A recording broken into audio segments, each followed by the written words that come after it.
अस्सलाम वालेकुम। नारे भुट्टो। मैं आप सबका शुक्रगुजार हूं। शुक्रिया शुक्रिया शुक्रिया।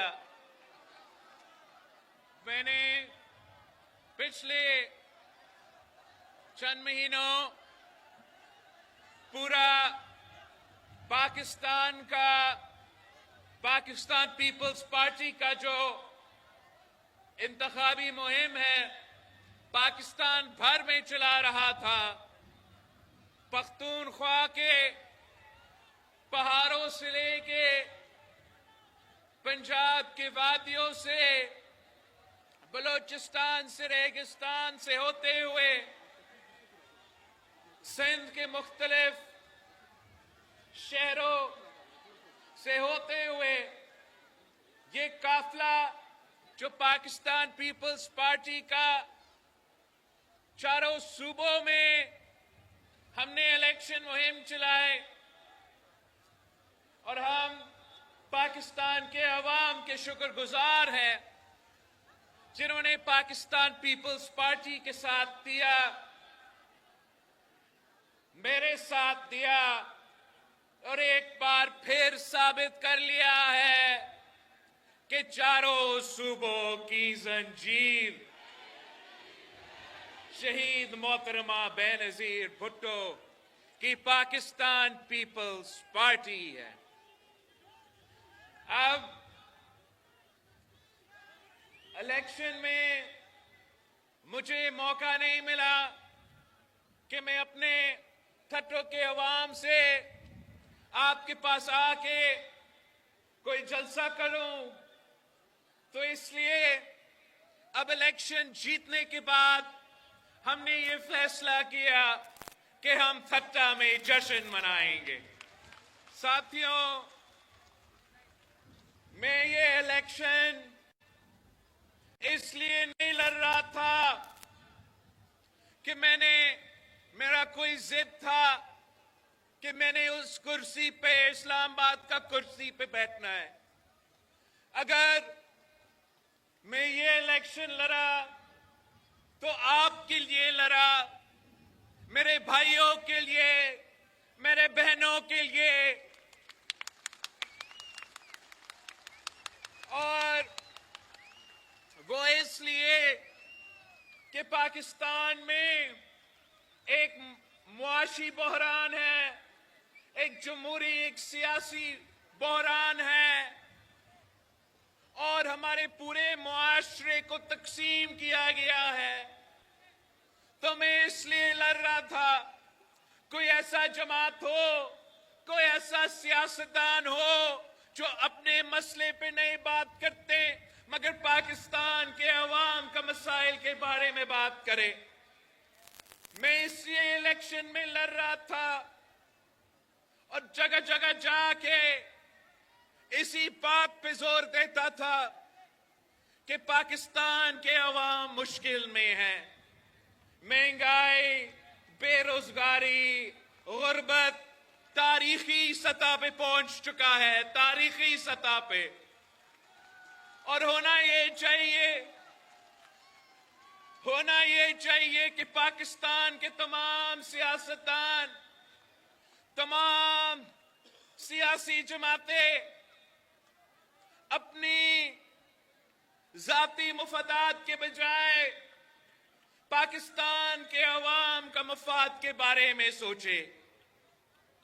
अफसोस की बात यह है कि बाकी सियासतदान मुझसे उम्र में तो बड़े हैं मगर वो अपने लिए सोचते हैं, आपके बारे में नहीं सोचते। और नुकसान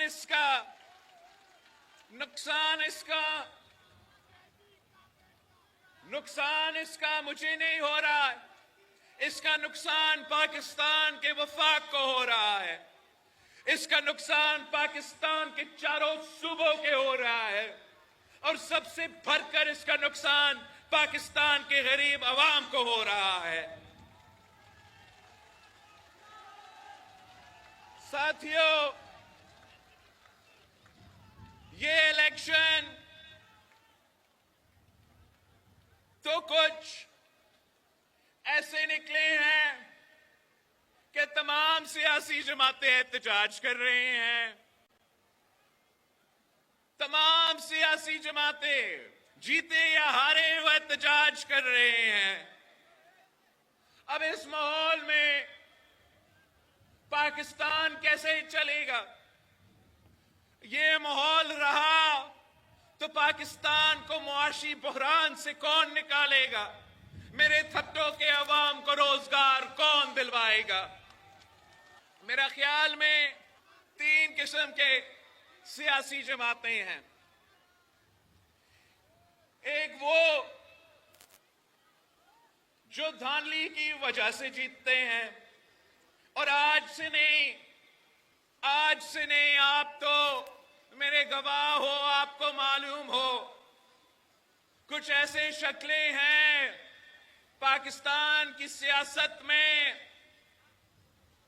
जो धांधली के बगैर नहीं जीत सकते, वो भी आजकल एहतजाज कर रहे हैं। कुछ ऐसे सियासतदान हैं जो धांधली के बजाय फिर भी नहीं जीत सकते। वो आप पहचानते हैं उनको, वो भी आजकल एहतजाज कर रहे हैं कि धांधली हुआ मगर ना काफी था, और कर देते, मेरे भी सीटें देते। और तीसरी वो जो धांधली के बावजूद जीत जाते हैं, वो आप हो, वो पाकिस्तान पीपल्स पार्टी है, वो पाकिस्तान पीपल्स पार्टी के जियाले हैं। आजकल बड़ा शोर मचा हुआ है धांधली का और फॉर्म 45 का। अब मेरे पास ऐसे भी फॉर्म 45 हैं जहां मेरा फॉर्म 45 पे पाकिस्तान पीपल्स पार्टी का उम्मीदवार जीत चुका है, मगर ऐलान तो कहीं मुस्लिम लीग नवाज का हुआ है, तो कहीं मुत्तहिदा कौमी मूवमेंट का ऐलान हुआ है। हाथ में मेरे पास वो फॉर्म 45 है जहां आप जीते हो। एक ऐसा जगह है जहां फॉर्म 45 में मेरा जियाला जीत चुका है, मगर एंड में आखिर खान साहब की आजाद उम्मीदवार को जितवाया गया है। अब इस पे मैं क्या करूं? मैं इस मुल्क को मजीद तकसीम कर लूं? मैं अपना ही घर को आग लगा दूं कि मेरे साथ नाइंसाफी हुआ है? तो मैं एहतजाज करता हूं, मैं सर तोड़ता हूं, मैं पता नहीं क्या क्या। इसका नुकसान, अगर मैं ये फैसला लेता तो नुकसान वफाक का, नुकसान जमहूरियत का, और सबसे बढ़कर नुकसान आपका। पाकिस्तान पीपल्स पार्टी ने यह फैसला किया है कि मुल्क भर में जो भी पाकिस्तान पीपल्स पार्टी के उम्मीदवारों के टिकट होल्डर्स के शिकायतें हैं, हम वो शिकायतें जमा कर रहे हैं और फिर उन शिकायत को जमा करके हम अप्रोप्रिएट फोरम्स पे, चाहे वो इलेक्शन कमीशन हो, चाहे वो आला अदलिया हो, और चाहे वो पार्लियामान का कोई पार्लियामानी कमेटी हो, हम अप्रोप्रिएट फोरम्स के जो सिस्टम के जमहूरी निजाम में जो फोरम्स है उसके सामने अपनी शिकायतें पेश करेंगे। अगर वहां से हम नाकाम रहे, वहां हमारा जो बात है वो समझा नहीं जाता, फिर मैं आपके पास आ सकता हूं और कह सकता हूं कि चले हम एहतजाज करें। अब पाकिस्तान पीपल्स पार्टी ने यह फैसला किया है कि मुझे इस इलेक्शन रिजल्ट्स के मुताबिक वो हक नहीं है कि मैं अपने आप को बाकी पाकिस्तान का मुझे नहीं पता, मगर जो सिंध हुकूमत बनने जा रहा है ना, वो फॉर्म 45 पे खड़ा हुआ हुकूमत है। वो धांधली के बावजूद हुकूमत बनने जा रहा है। अब ये कहते हैं कि उनको कहा गया कि पीपी से इत्तेहाद करो। अब पता नहीं उनको किसने बताया, मैं आपको बताना चाह रहा हूं कि किसने मुझे बताया कि पीर साहब की जमात से इत्तेहाद करो। पीर साहब का अपना भाई सदरुद्दीन शाह साहब ने मुझे कहा, खान साहब वजीर आजम था, मैं किसी के घर गया था उनका इयादत करना, वहां ये पीर साहब का भाई मौजूद था और वो कहता है मुझे कि हम तो अभी आपके खिलाफ हो, एंड में आपके साथ हो जाएंगे।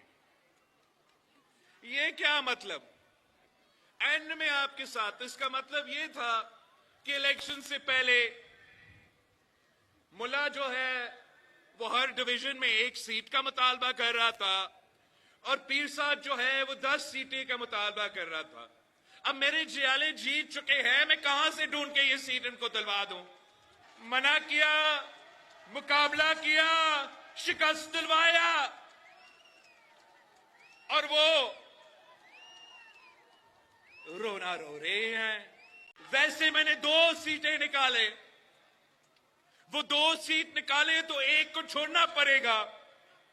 जब एक छोड़ता हूं, 6 महीनों बाद बाय इलेक्शन होगा, तो मैं जो शिकायत कर रहे हैं, चाहे वो पीर साहब हो या मौलाना साहब हो, कि एक सीट तो मैं छोड़ रहा हूं ना, तो आए फिर वो छोड़ा हुआ सीट पे मुकाबला करते हैं, देखते हैं कि आपका औकात क्या है।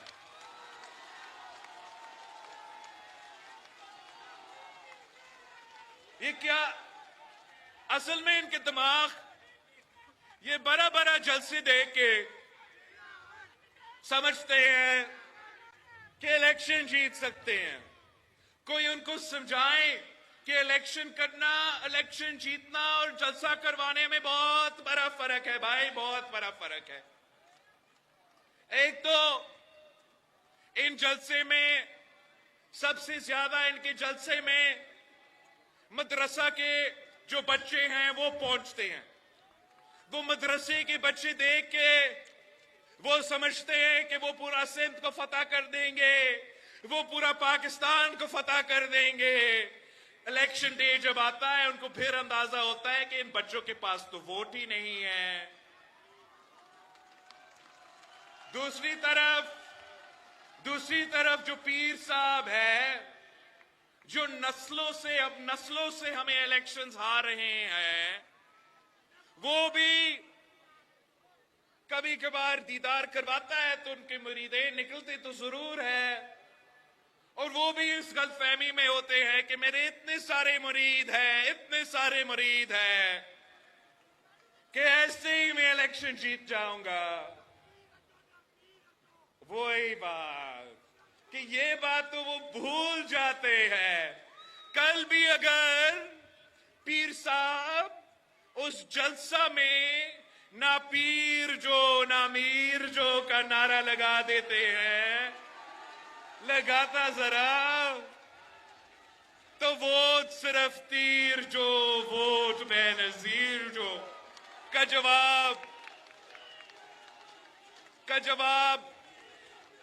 जवाब उनको मिलता।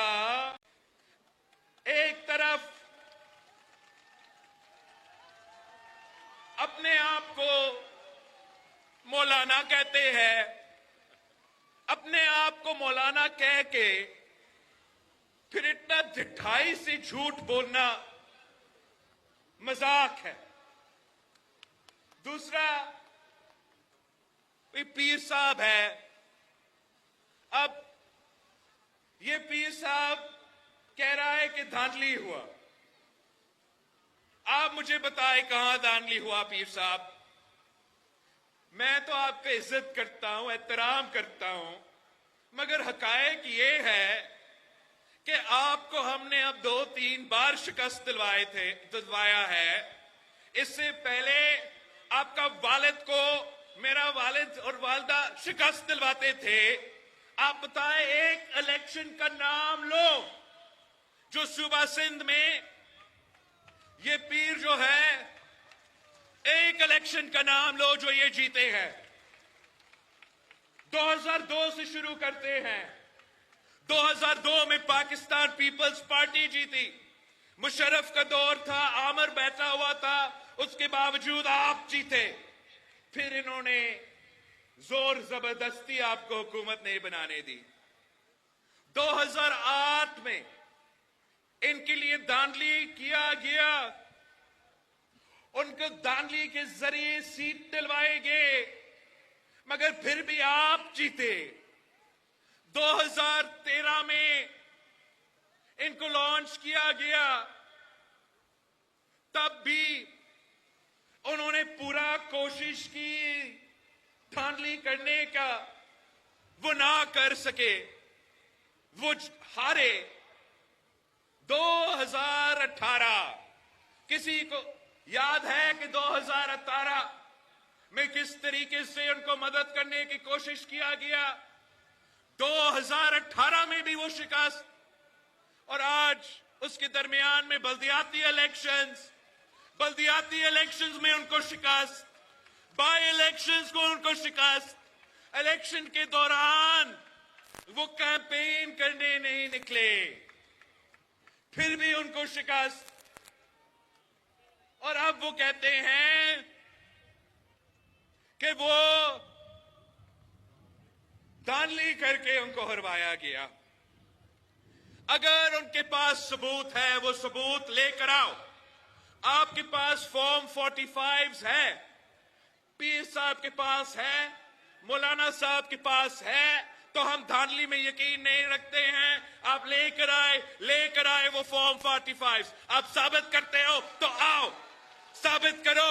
मैं अगला दिन आपका मुकाबला करता हूं बाय इलेक्शन में, देखते हैं कैसे आप जीतते हो।